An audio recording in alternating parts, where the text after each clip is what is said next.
Why? Because Saddam had stashes of them all over the country, just in case there needed to be a protracted guerrilla war. But we were so hell-bent on the photo ops and storming into Baghdad and pulling down the statue of Saddam on TV, which was done by the Marines, not the Iraqis, that we just drove right past all those weapons stashes and they fell into the hands of other people. And now we keep trying to train new Iraqi armed soldiers and cops who are willing to protect, who are willing to shoot their own people just to protect us. And for some weird reason, they keep getting trained, taking their guns, taking their uniforms, and quitting and joining the insurgency, basically. Which means we basically trained and armed both sides of a civil war, while Bush leaves the troops to sit in the middle and get shot at and blown up and pretend they're trying to keep some kind of order.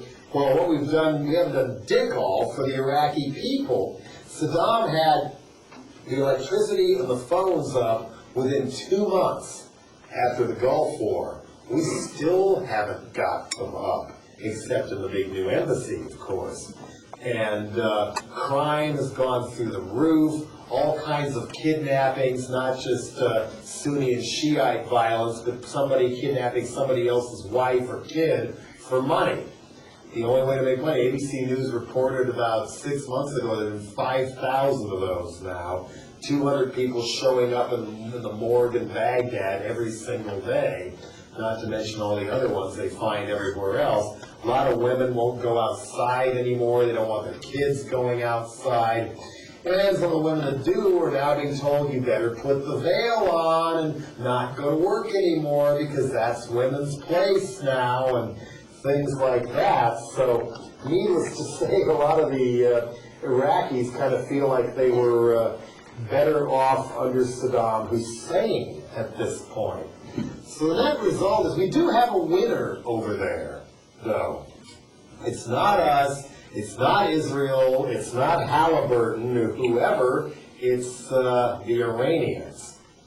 They won our war on Iraq.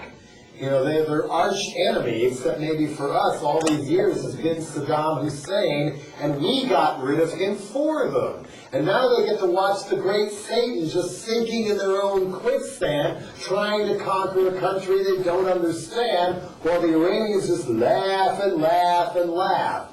And unfortunately, this isn't really lost on Bush either. The notion that the United States is getting ready to attack Iran is simply ridiculous.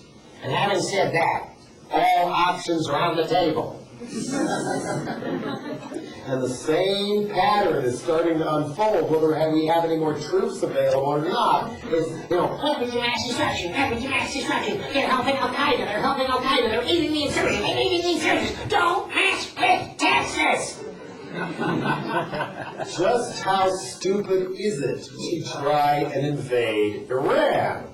Well, I guess I went into some of this earlier, didn't I? The mountains and 3 times the population, and they hate our guts 3 times as much, because not only did we curse him with the Shah all those years, but then when he fell, we decided we needed a new Shah in the Middle East to fight Ayatollah Khomeini and start sucking up to the new dictator on the block named Saddam Hussein, selling him a lot of the weapons of medium destruction and the nerve gas ingredients he used later on, and goading him to start a war with Iran, and ultimately over 8 years killed 1 million people.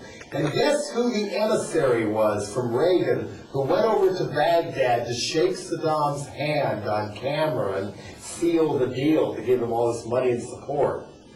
Donald Rumsfeld, who even gave him a token of our esteem, golden spurs.